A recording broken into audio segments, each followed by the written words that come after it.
All rise. Oui, vous l'avez.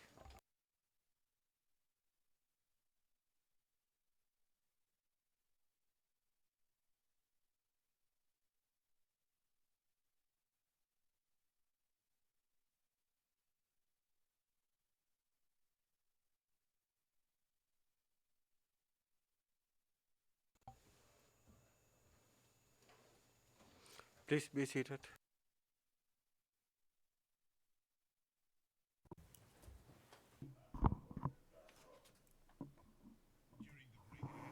Le président, pendant la pause, le greffier d'audience a confirmé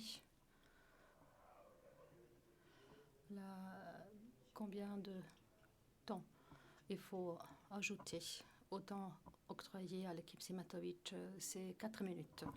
Donc, on va ajouter 4 minutes à l'audience d'aujourd'hui. Maître Petrovic, avant la pause, on a mentionné une disposition constitutionnelle de l'article 72.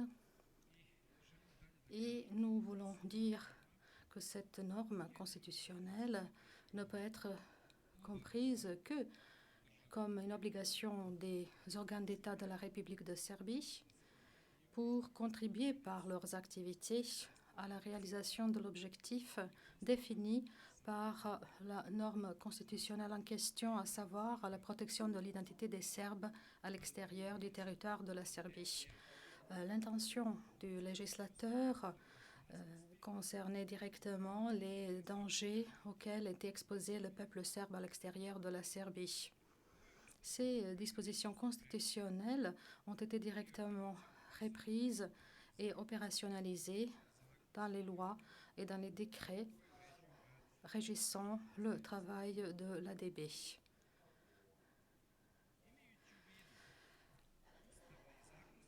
Ayant à l'esprit les dispositions constitutionnelles et légales, le plan détaillé de la réalisation des tâches et des missions concernant l'action visant à protéger le peuple serbe sur le territoire de la Croatie et de la Bosnie a été préparé par Jovica Stanišić. On peut voir cela dans le document P 242. Ce document a été rédigé en conformité avec les obligations constitutionnelles sur tous les points qui concernent la protection des habitants serbes vivant à l'extérieur du territoire de la République de Serbie. Dans ce document, il s'agit concrètement de la Croatie et de la Bosnie. Stanišić propose qu'on forme une administration du renseignement et d'embaucher des cadres adéquats qui seraient engagés sur le territoire menacé.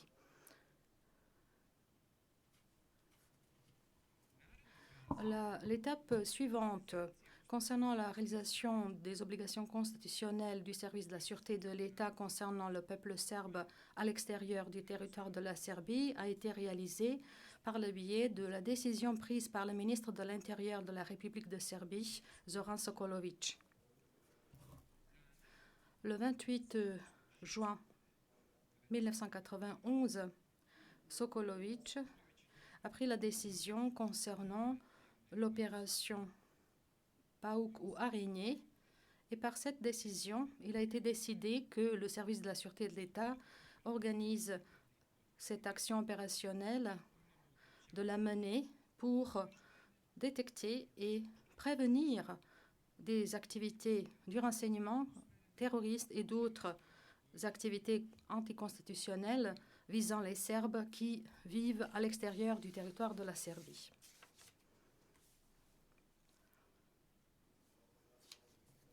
C'est la pièce 2D 64. Il n'est pas contestable que Franko Simatović, pendant l'année 1991, a séjourné pendant plusieurs mois sur le territoire de Knin. La défense veut souligner que son envoi à Knin ainsi que les tâches qu'il a exécutées sur l'ordre de ses supérieurs à l'ADB étaient en conformité avec la Constitution et avec les lois.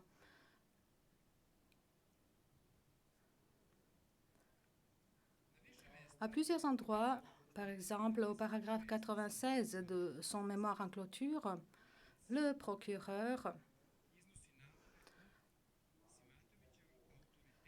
parle de l'autorité de Simatovic dans le cadre de la deuxième administration après le mois d'avril 1993. Et hier aussi, le procureur a à plusieurs endroits mentionné le fait que Simatovic était chef de la deuxième administration, ce qui n'est tout simplement pas vrai. En mai 1992, Simatovic a été nommé au poste de l'adjoint du chef de la deuxième administration. Et il a exécuté ses tâches jusqu'au 1er mai 1993.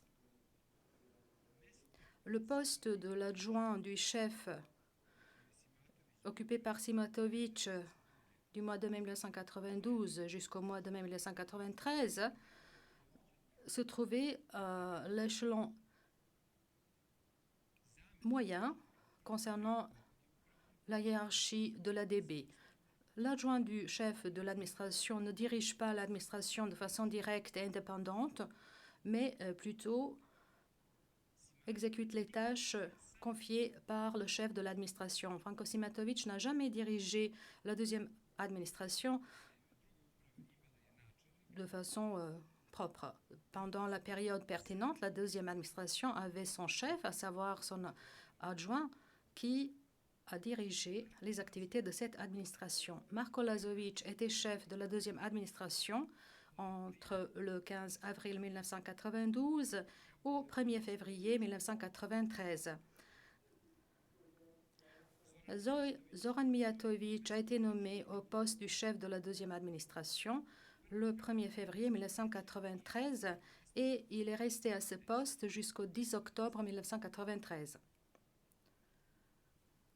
Dragan Filipovic, ce même jour, à savoir le 10 octobre 1993, a été nommé au poste de l'adjoint du chef de la deuxième administration et il a occupé ce poste jusqu'au 10 octobre 1993.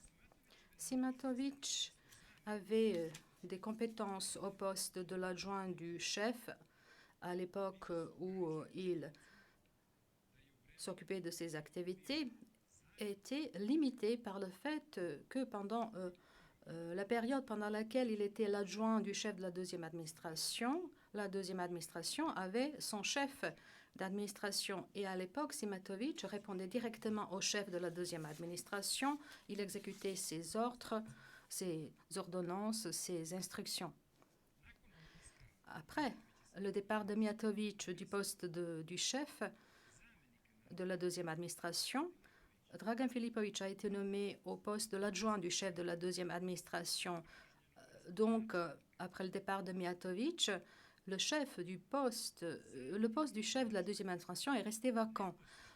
L'adjoint du chef de cette administration dirige de façon directe et indépendante de l'administration au cas où le chef de l'administration soit absent ou ne puisse pas travailler.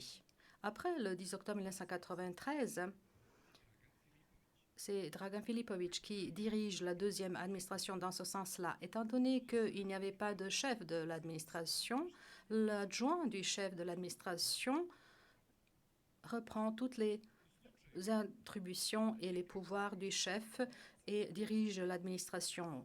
Au cas où une unité organisationnelle de l'ADB n'est pas de chef, dans ce cas-là, l'adjoint du chef de l'administration dispose des mêmes droits que le chef de l'administration. Concernant la position de Simatovic, cette question a suscité beaucoup de polémiques durant ce procès, peut-être principalement parce que le procureur, dans l'acte d'accusation et dans le mémoire préalable au procès, ne parle nulle part du fait que Simatovic était chef de la deuxième administration.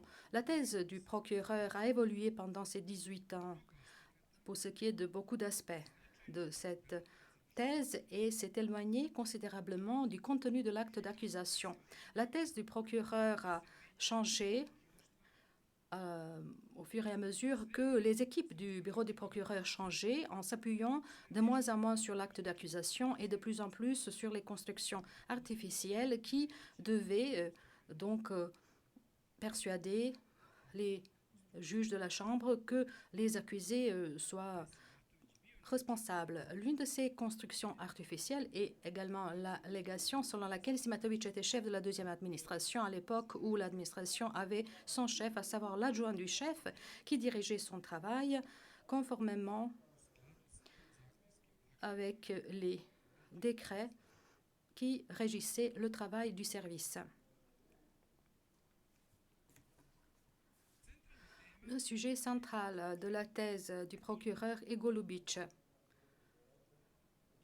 le camp d'entraînement principal qui, d'après l'interprétation du procureur, était la pépinière centrale du mal, du tout le mal qui s'est produit sur le territoire de l'ancienne Yougoslavie. Dans la vision du procureur concernant les faits, dans l'interprétation du procureur concernant l'histoire, il n'y a rien avant Golubic et il n'y a rien de plus important que Golubic. La dissolution de la Yougoslavie dans la version simplifiée de l'histoire qui est celle du procureur commence à Golubic. C'est l'endroit où les jeunes Serbes de Croatie ont été indoctrinés, comme dit le procureur, et où on a vidé leur cerveau. Et après ce lavage du cerveau à Golubic, ils ont commencé à croire que l'intérêt national serbe leur était la chose la plus importante. C'est ce qui dit le procureur. C'est à Golubic où ils ont appris d'être des forces d'élite, des forces spéciales. C'est comme cela que le procureur voit cette histoire au paragraphe 270. Après avoir été indoctrinés à Golubic, ces jeunes gens qui ont bénéficié de l'entraînement rentraient dans leur lieu où ils vivaient pour persécuter leurs voisins appartenant à d'autres groupes ethniques, comme allégué par le procureur au paragraphe 273. Dans la version de l'histoire du procureur, tous ces résultats terribles concernant l'entraînement étaient obtenus par le capitaine Dragan et seulement en 2 semaines, puisque c'est pendant 2 semaines que durait l'entraînement. Tous ces résultats de l'entraînement étaient obtenus indépendamment du fait que personne jamais devant ce tribunal n'a témoigné du fait que les gens qui ont été entraînés à Golubic étaient entraînés ou incités à commettre des crimes. La mystification de Golubic est le point central de l'illusion adoptée par le procureur et que le procureur essaye de construire dans cette affaire. La défense va pointer sur seulement quelques faits, à savoir quand Golubic a été formé, pendant combien de temps durait l'entraînement à Golubic et en quoi consistait cet entraînement. Golubic, en tant que centre, n'a pas été formé en avril 1991 et sa création n'était pas non plus le résultat d'une coordination entre Martić et les accusés. Déjà le 17 août 1990, Golubic est l'endroit où des armes ont été distribuées, des armes qui avaient été reprises au poste de police à Knin. Toutes les installations au centre à Golubic ont été reconstruites en février 1991. Déjà au début 1991, Martić a rassemblé les personnes qui allaient être membres de l'unité spéciale de police. Martić est le premier dirigeant de cette unité. Par la suite, c'est Dragan Karna qui commandait cette unité. Tout cela se trouve dans la pièce à conviction 2D 359. l'unité spéciale de police de Knin se trouvait à Golubic avant le mois d'avril 1991. Karna se trouvait être en même temps le commandant de l'unité et le commandant du centre de Golubic. L'unité spéciale du SOUP de Knin à Golubic se trouvait à Golubic avant l'avril 1991, à savoir avant l'arrivée du capitaine Dragan à Knin. C'est dans la pièce à conviction de D12. Concernant l'entraînement, à Golubic, il y avait l'entraînement de base pour l'infanterie. Cet entraînement donc était réduit à l'entraînement de base, comme au sein de la JNA.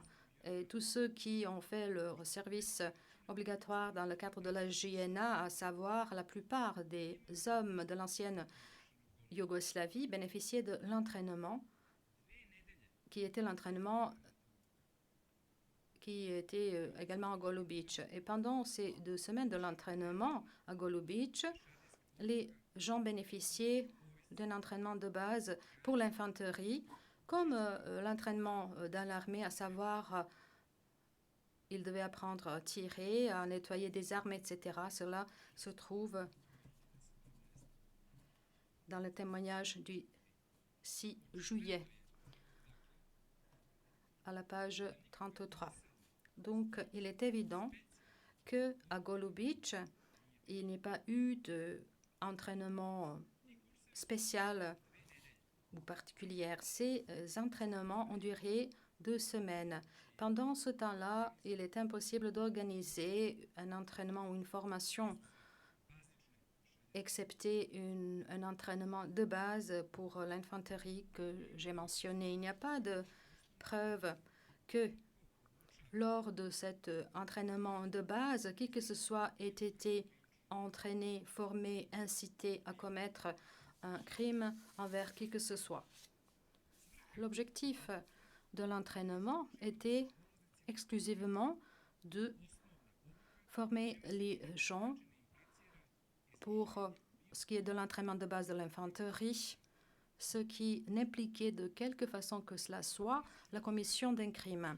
La défense conclut que le rôle mythique attribué à Golubic n'est rien d'autre que la tentative du procureur de présenter les événements de façon à ce que le centre de l'entraînement qui existe dans toutes les unités policières ou militaires dans tous les pays du monde, pour le dépeindre en tant qu'une pépinière du mal, en tant que des activités interdites dont les conséquences sont les souffrances et les périls des gens. Malheureusement, il y a eu des souffrances et des périls à beaucoup d'endroits sur le territoire de l'ancienne Yougoslavie,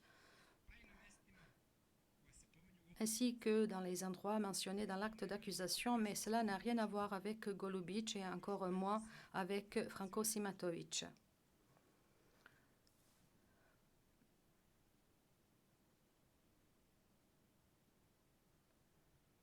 Au paragraphe 110, le procureur allègue que la première opération où Simatovic menait l'unité était l'opération visant à chasser les non-serbes de Ljubovo. Nous avons choisi cette allégation pour l'analyser, pour montrer de façon évidente que le procureur a fait des constructions artificielles de façon partielle et sans aucune critique qui, pour ce qui est de Ljubovo, obtiennent des proportions grotesques. En fait, les gens qui ont été entraînés à Golubic ont pris part à une action de combat. L'objectif de cette action de combat était de montrer que leur entraînement était un entraînement à succès. L'action a été exécutée contre le poste de police croate qui était composé de 5 ou 6 personnes qui se trouvait au village de Ljubovo dans une zone peu peuplée et dans une zone boisée. Lorsque les tirs ont commencé, les policiers croates se sont retirés. Il n'y a pas eu de victimes, il n'y a pas eu de dégâts matériels. Pour le procureur, cette action est la preuve concernant le commandement qui était pris par Simatovic lors de l'action du nettoyage ethnique. Le seul problème est le village de Ljubovo était homogène ethniquement parlant beaucoup d'années avant le conflit. À savoir, ce village n'a été peuplé que par les Serbes. Au paragraphe 350, et c'est dans le document P202, le paragraphe 143, 159, ainsi que dans le témoignage du 26 novembre 2019 à la page 28. Au paragraphe 350, le procureur allègue que Simatovic a commandé l'unité lors de l'attaque contre Lovinac en août 1991. Au paragraphe 352, le procureur dit que Simatovic est rentré et encore une fois en septembre 1991 a dirigé l'attaque sur Lovinac. L'exemple de Lovinac est un exemple éclatant pour ce qui est de la tâche impossible à laquelle était confrontée notre défense, à savoir que dans un procès qui dure depuis 18 ans, le procureur a cessé il y a longtemps de s'appuyer sur l'acte d'accusation, mais le procureur a cessé il y a longtemps de s'appuyer sur ses thèses du premier procès. Donc cela atteint son apogée dans le cas de Lovinac. Lovinac n'est pas mentionné dans l'acte d'accusation. Lovinac n'est pas mentionné dans le mémoire préalable au procès durant le procès devant TPY. Lovinac,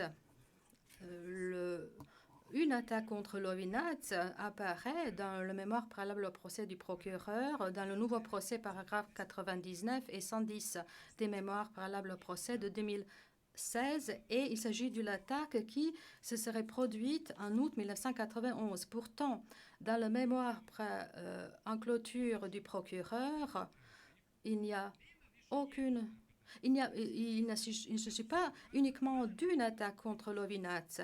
On a maintenant 2 attaques contre Lovinac et pendant les 2 attaques, c'est Simatovic qui commandait ces attaques. Mis à part cette situation impossible et mis à part le fait que la défense en fait ne sait pas par rapport à quelle thèse elle doit préparer sa défense, est plus important le fait que Simatovic n'a ni planifié ni commandé n'importe quelle attaque contre Lovinac à n'importe quelle période de temps. À la proximité directe de Lovinac se trouvait un grand entrepôt de la JNA à Svetirok. Cet entrepôt était bloqué pendant plusieurs mois de la part des forces croates de Lovinac. La JNA était forcée de débloquer l'entrepôt et le 27 septembre 1991, les unités du corps de Knin, dirigées par le colonel Torbovic, ont débloqué cet entrepôt. Cela se trouve dans la pièce à conviction 2D 355. Le 26 septembre 1991, Mladic a obtenu le rapport concernant l'état qui prévalait à Lovinac. Il a noté les propos du colonel Torbovic qui a mené cette action et il dit que Torbovic avait pris Lovinac et que Lovinac est une ville des spectres. C'est la pièce P 2886, page 84. Il n'y a pas de mention de Simatovic, pas de mention non plus du train blindé. Mladic qui notait tout. Par rapport à cela, il est peu probable qu'il aurait omis de noter que c'était Simatovic qui commandait et qui prenait des agglomérations peuplées dans des zones où se trouvaient déployées les unités du corps de Knin commandées par Mladic.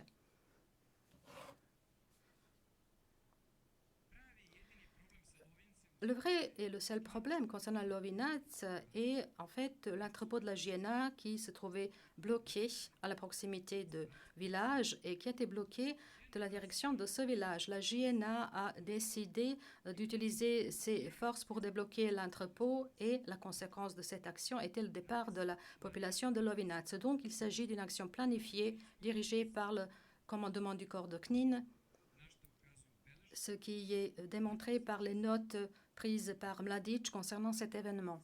Simatovic n'a pas pris part dans la première ni dans la deuxième attaque contre Lovinac et la défense en parle en détail dans son mémoire en clôture. Au paragraphe 572, le procureur allègue que les membres de l'entreprise criminelle commune au début de l'année 1993 ont commencé à mettre en œuvre le troisième objectif stratégique des Serbes en Bosnie, à savoir la formation des territoires ethniquement purs en Bosnie orientale.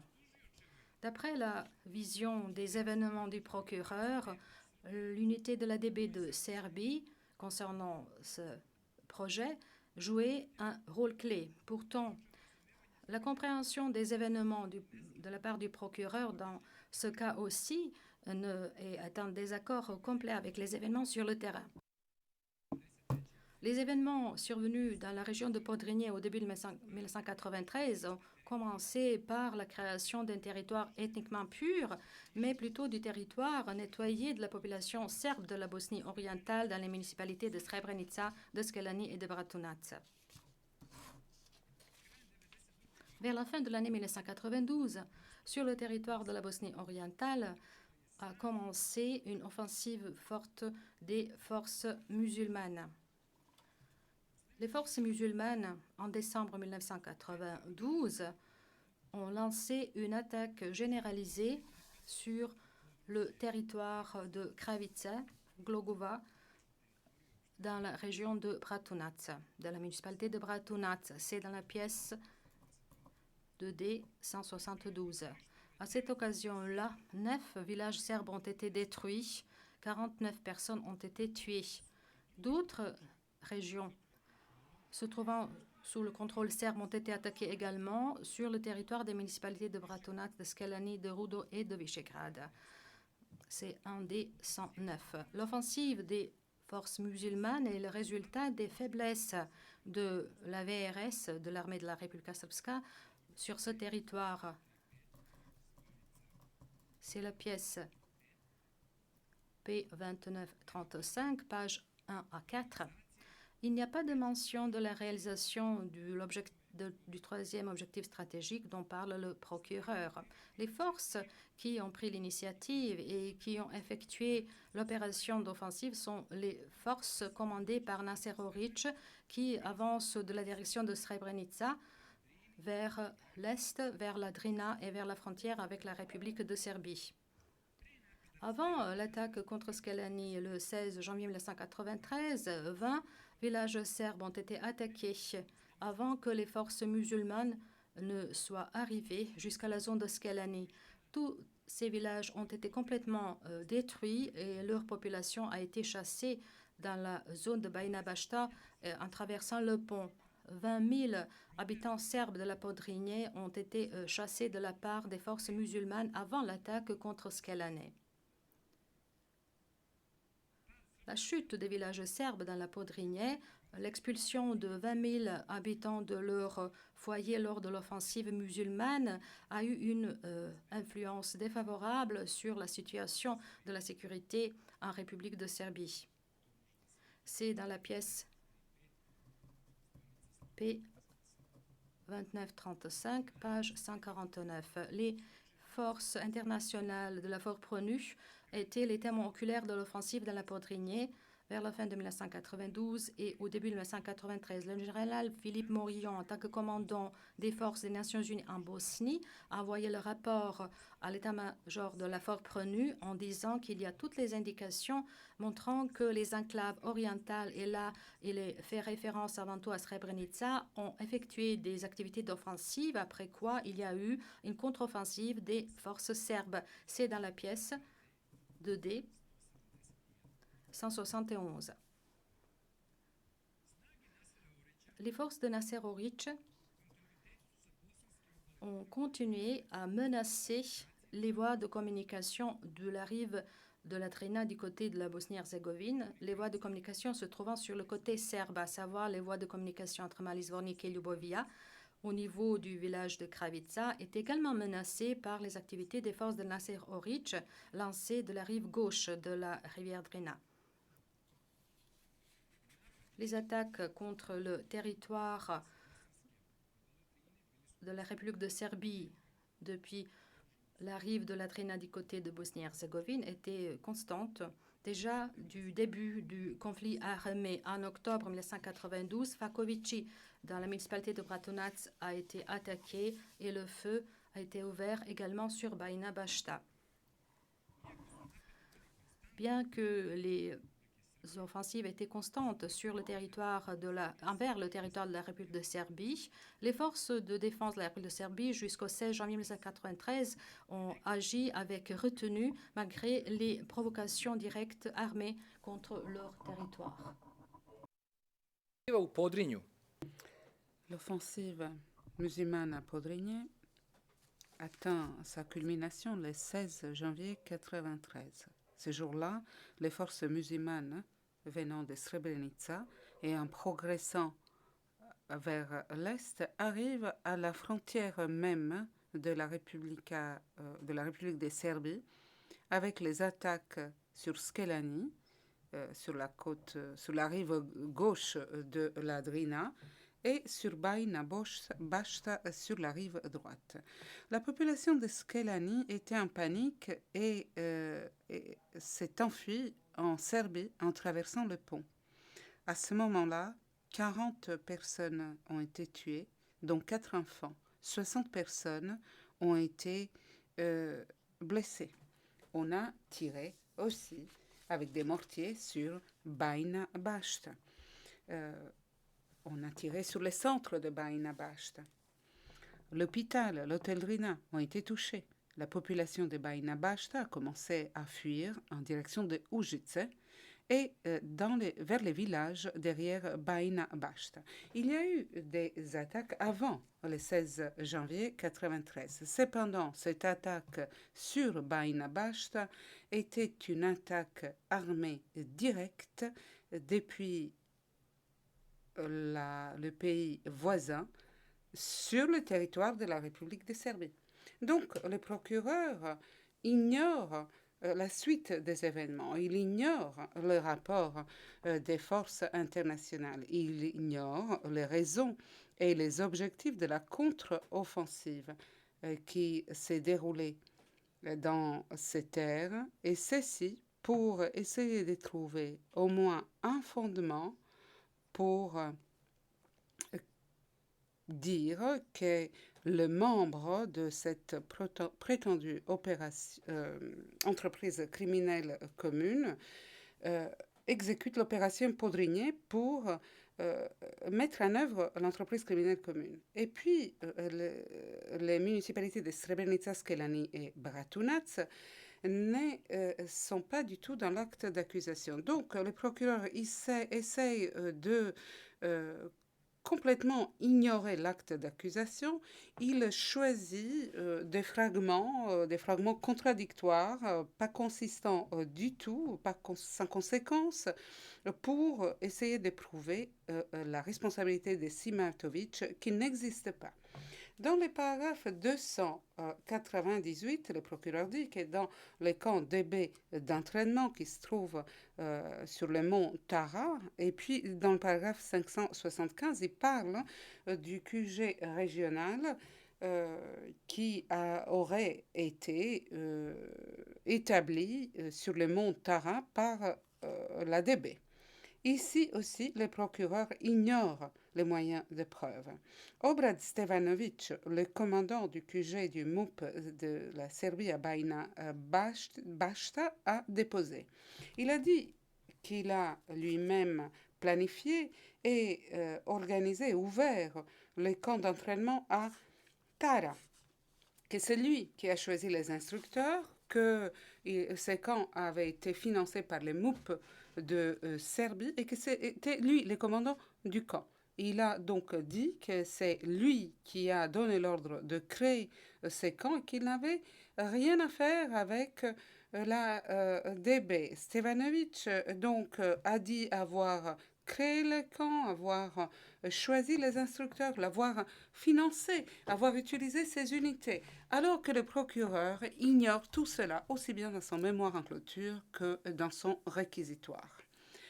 Dans son paragraphe 572, le procureur dit que l'unité qui avait été placée sous le commandement de Simatovic ainsi que les forces PJP du MUP serbe avaient attaqué la population musulmane pour la chasser en direction des enclaves dans la Bosnie orientale, tout ceci pour donc mettre en œuvre l'entreprise criminelle commune.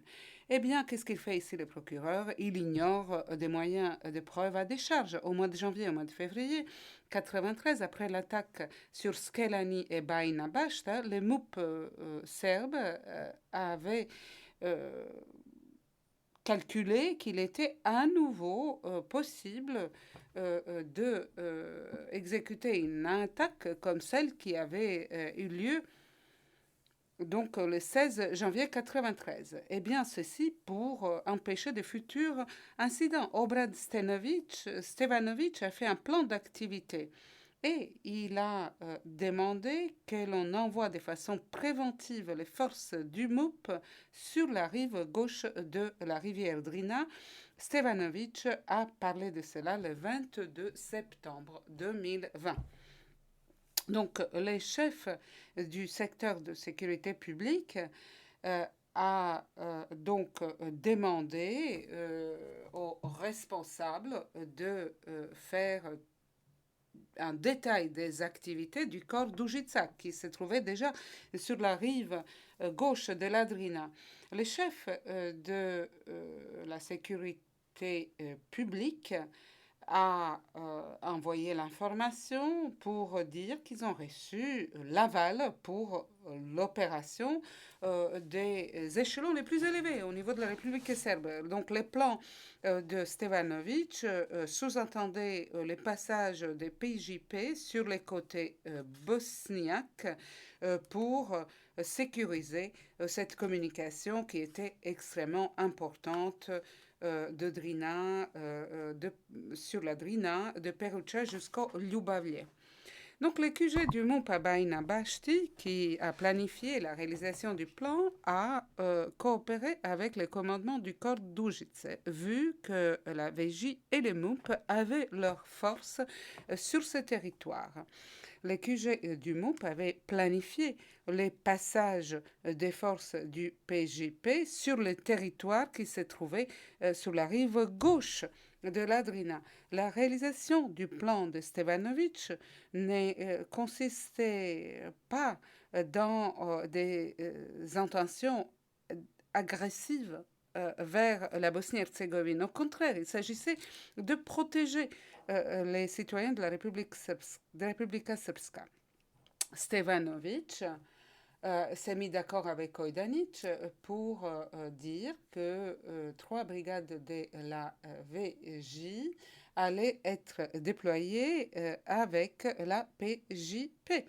Donc, ces compagnies avaient été donc déployées dans la zone de responsabilité de chacune des brigades. Les 3 compagnies qui faisaient partie du PJP de Užice, 450 hommes, sur la base de la décision prise par les chefs de la sécurité publique et sur la base du plan entre Stevanovic et Ojdanić, ont traversé la rivière Drina le 27 mars 1993. Les commandants des forces PJP sur la rive gauche de la Drina, eh bien, le commandant était Branko Prljević et il répondait directement à Stevanovic. Cela vient de la déposition de Stevanovic du 23 septembre 2020, aux pages 5 et 6. Donc, la tâche des unités du PJP était de contrôler les territoires derrière la ligne tenue par les brigades de la VJ, car cette ligne n'était pas stable, surtout dans les arrières. Chaque compagnie de la PJP était accompagnée de 2 ou 3 instructeurs qui les avaient au préalable formés dans le camp à Tara. Les membres de la PJP, sous le commandement de Prljević et Stevanović, n'ont pas coopéré avec d'autres formations.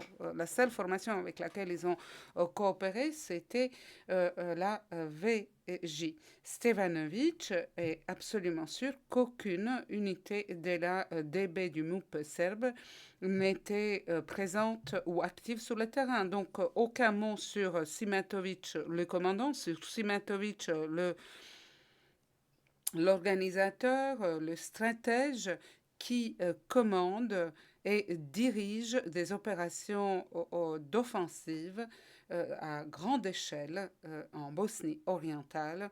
Aucun rôle de Simatović tel que décrit par les procureurs. Quand on a attaqué Skelani et Bajina Bašta, les dirigeants de plus haut niveau ont ordonner et contrôler les mesures qui allaient être prises. On trouve cela dans la pièce P1943. Dans le cadre de ces mesures, ce qui était vraiment le plus important, c'était d'engager d'importantes troupes de l'armée yougoslave qui, depuis quelques journées déjà, participaient à des combats sur le territoire de Bosnie-Herzégovine. Il s'agissait de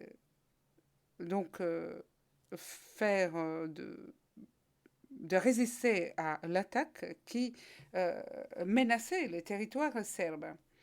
Stevanović a pris la responsabilité aussi bien pour les camps sur la Tara et pour les forces du MUP sur le territoire de la Bosnie-Herzégovine en étant complètement franc, ouvert.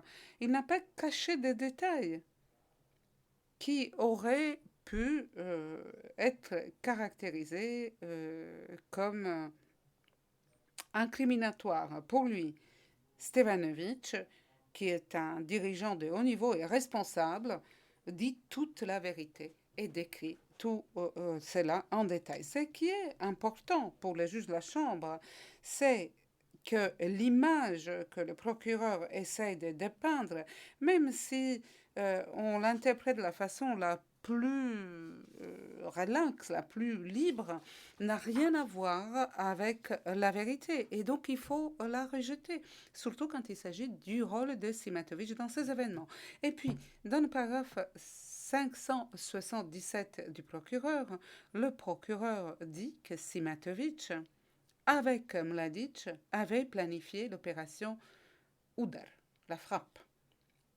Dans le paragraphe 931, le procureur va encore plus loin et dit que Simatović, en planifiant cette opération, a montré son intention de participer à l'entreprise criminelle commune. Eh bien, ces conclusions du procureur viennent d'une entrée du journal de Mladić où il écrit. Pour cette journée-là, la journée du 28 février 1993, Tara, présent Panic, moi-même, Ojdanić, Lončar, Tkac, Franki et 2 gars du MUP. Qui sont ces 2 gars du MUP? Eh bien, c'est Stevanović qui l'a expliqué dans sa déclaration, dans sa déposition du 23 septembre 2020, pages 3 et 4. Donc, il y avait cette réunion avec Ojdanić. Stevanović s'y est rendu avec Simatović et Prljević, qui étaient les commandants du détachement du PJP à Užice.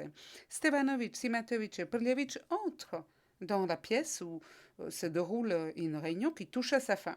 Au bout de quelques minutes, la réunion de Mladić avec Ojdanić se termine. Mladić part et ensuite une réunion planifiée d'Ojdanić, Stevanović et ses collaborateurs va commencer.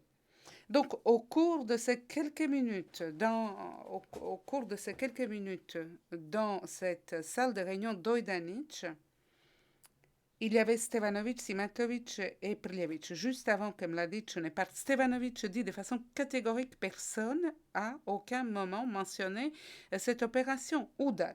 De plus, Stevanovic, qui était le commandant du QG du MUP dans cette région, n'a jamais entendu parler de l'opération Udar, la frappe, et il dit que aucune unité sous son commandement n'a jamais participé à une telle opération. Eh bien, l'entrée Franki et des autres personnes du MUP dans le journal de Mladic correspond complètement à la déposition de Stevanovic. Mladic ne connaît pas Stevanovic, il le voit pour la première fois. Ce qu'on y voit correspond complètement à cet événement. Stevanovic, Simatovic et Prljevic ne parlent pas, personne ne leur adresse la parole. Mladic ne dit pas qui est Franki, il ne dit pas pourquoi il est là, il ne dit pas qu'on lui a assigné une quelconque mission. Le seul fait que le nom de Franki y figure ainsi que deux gars du MUP ne dit rien. Rien de particulier. Parce que dans des milliers de pages écrites par Mladic qui ont été versées en l'espèce, eh bien, dans ces milliers de pages, le nom de Franki est mentionné 2 ou 3 fois dans un contexte qui n'est absolument pas pertinent à l'espèce. Cependant, le procureur déduit de cette entrée du journal de Mladic qu'il s'agit là de la preuve de l'intention de Simatovic de prendre part à l'entreprise criminelle commune, ni plus ni moins. Eh bien, quelle peut être là la seule conclusion possible de la défense? Eh bien, encore une fois, le procureur essaye d'attribuer à Simatovic le rôle qu'il n'avait pas. En ce qui concerne Mladic et ses journaux, eh bien, il les a tenus au cours de la période entre 1991 et 1996. Pendant cette période, Mladic fait des notes sur des centaines de réunions avec plein de gens différents, y compris un grand nombre de réunions avec des prétendus membres de l'ECC. Et donc, au cours de 5 années ou plus, Mladic a noté à 2 reprises avoir assisté à des réunions avec Franco Simatovic. À 2 reprises, donc, Mladic note son nom en disant qu'il avait été présent sans dire quoi que ce soit sur son éventuelle participation à des conversations. Donc, la deuxième fois où son nom figure, c'est dans l'entrée du 9 septembre 1995, où encore nous avons Mladic, Perisic et Stanisic, plus Franki. De quoi a-t-on parlé lors de la réunion du septembre 1995? Eh bien, il s'agissait de la libération des pilotes étrangers. Perisic parle, Stanisic parle, Mladic note tout, et Simatovic ne dit pas un mot. Il s'agit de la pièce P1960, page 22. La défense souhaite dire qu'en l'espèce, nous trouvons plusieurs centaines de conversations interceptées où le procureur dit ou parle donc des membres de l'entreprise criminelle commune. Simatovic est mentionné uniquement dans 2 de ces conversations interceptées. La première étant P2792. Il était complètement clair que Simatovic se trouvait là complètement par hasard. Il s'agissait de la conversation interceptée entre Kertész et Karadzic. Karadzic, apparemment, enfin, de toute évidence, ne reconnaît pas la voix de Simatovic.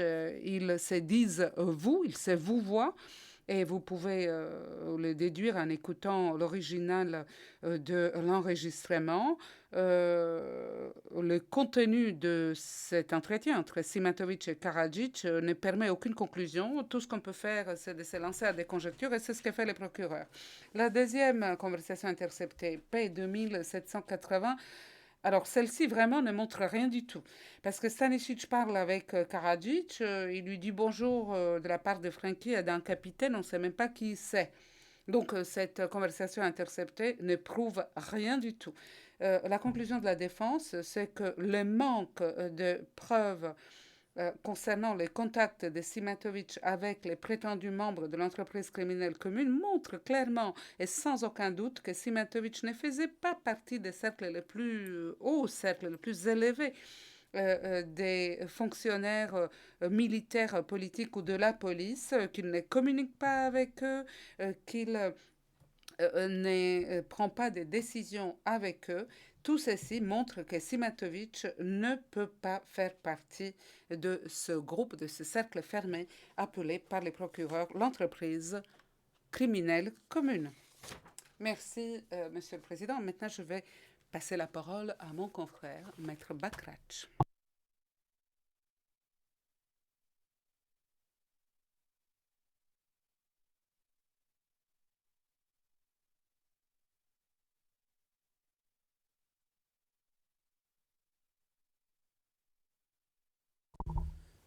Voilà. Merci. Le procureur, dans son annexe B, qui fait partie de son mémoire en clôture, eh bien, il a consacré à ce discours lu par Simatovic, lu, je le répète, lors de la cérémonie qui s'est tenue à Kula en 97. Il y a eu des moyens de preuve de présenter qui clochent clairement avec les contenus du discours lu par Simatovic. Eh bien, le procureur s'appuie sur ce discours et pour lui, c'est une preuve clé en l'espèce. Ce discours a été lu dans des circonstances spécifiques et pour des raisons spécifiques. Nous allons en parler. De plus, le procureur, dans son réquisitoire hier, de façon perfide, traite des parties de ce discours comme des parties, comme une déposition qui incrimine, ou Simatovic s'incrimine lui-même. Il est clair, puisque la cérémonie à Kula s'est tenue en 1997, donc après la signature des accords de Dayton, en novembre 1995, le service de la sûreté de l'État avait des raisons toutes particulières pour montrer sous une autre lumière son rôle dans le conflit dans l'ex-Yougoslavie devant le président Milosevic. Les rapports entre Milosevic et Stanisic ont commencé à battre de l'aile au cours de l'année 96. Il y avait beaucoup de gens autour de Milosevic qui étaient contre la DB. Et cette célébration à Kula devait en quelque sorte améliorer la situation de la DB.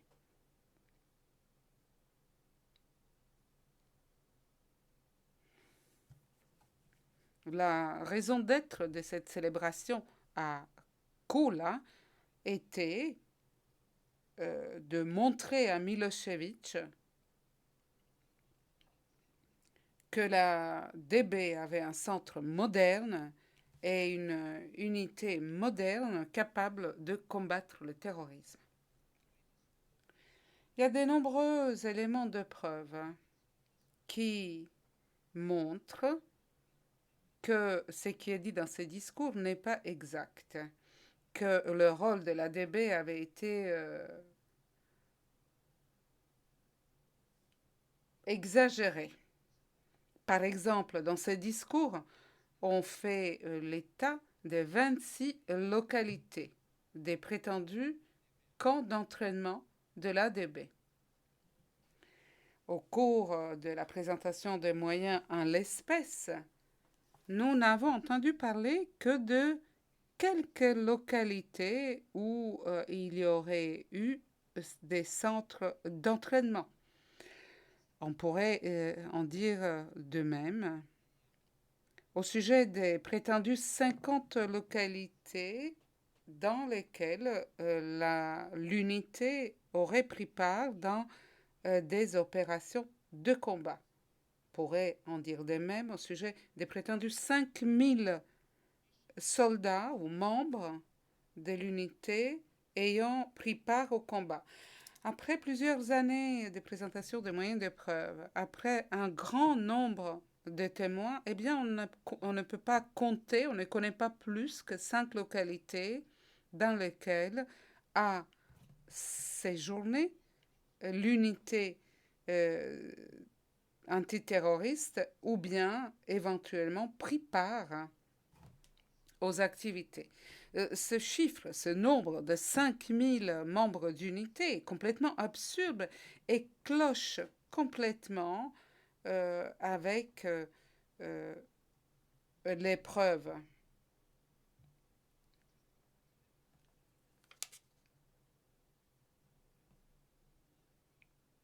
Cette même exagération, on la trouve dans les affirmations portant sur la prétendue escadrille de l'aviation. Le témoin Milanovic a dit que ceci n'était pas exact. Le témoin Miroslav Lucic, qui avait été un pilote d'une unité d'hélicoptères, nie totalement toutes les affirmations au sujet d'une telle unité d'aviation. Le fait que Franko Simatovic, en lisant ses discours, utilise le pronom nous, en disant nous avons, ne veut pas dire qu'il a pris part de façon directe ou indirecte dans toutes les prétendues activités du service. N'importe qui aurait lu ce discours lors de la cérémonie à Kula aurait utilisé le pronom mi, nous. Il faut ajouter que Simatovic et les témoins, en l'espèce, l'ont confirmé, n'a pas écrit le discours qu'il a lu. Nous avons entendu le témoignage qui disait que Stanisic avait demandé à Vlado Dragicevic de diriger cette célébration. Dragicevic, donc, a été maître des cérémonies et le nom des personnes qui devaient recevoir les médailles lui a été donné, donc la liste avec des noms lui a été donnée par Milorad Ulemek Legia. Le discours que Franko Simatovic a lu avait été écrit par Vlada Dragicevic, qui depuis le mois d'octobre 1992 a été le chef de la direction chargée de la coopération internationale, alors qu'au moment de la célébration à Kula, il a été l'adjoint du chef de l'ADB. Vous trouvez cela donc au transcript du 5 mars 2020, pages 21 à 25. Simatovic est arrivé à la célébration de Kula gravement malade et il n'a pas pu lire les discours à l'avance. Les pièces en l'espèce montrent que le contenu de ce discours est parfaitement contraire aux moyens en l'espèce. Alors, pourquoi nous avons parlé en détail de ce qu'a dit ce témoin? Pourquoi il est important de dire que Simatovic n'a pas écrit ce discours? Eh bien, précisément, parce que le procureur, dans son mémoire en clôture, essaie de présenter des parties de ce discours comme une auto-incrimination de la part de Simatovic. Au paragraphe 89 du mémoire en clôture du procureur, il est dit que Simatovic avait contribué à l'entreprise criminelle commune en utilisant les agents de la DB serbe, des opérationnels et des unités de la DB sur lesquelles Simatovic exerçait un pouvoir.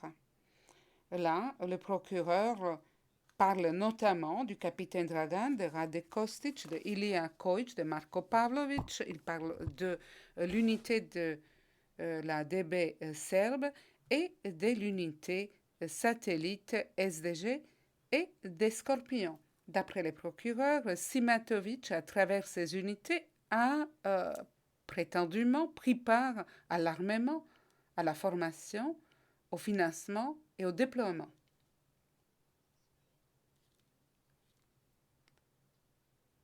Donc, le procureur, dans son mémoire en clôture, affirme tout cela sans avoir de preuves fermes, probantes, qui, au-delà de tout doute raisonnable, permettent de conclure qu'il s'agit là des propos véridiques. Nous pouvons prendre une pause à présent. Oui, nous allons prendre une pause, dit le président, et nous continuons dans une demi-heure. Oui, vous l'avez.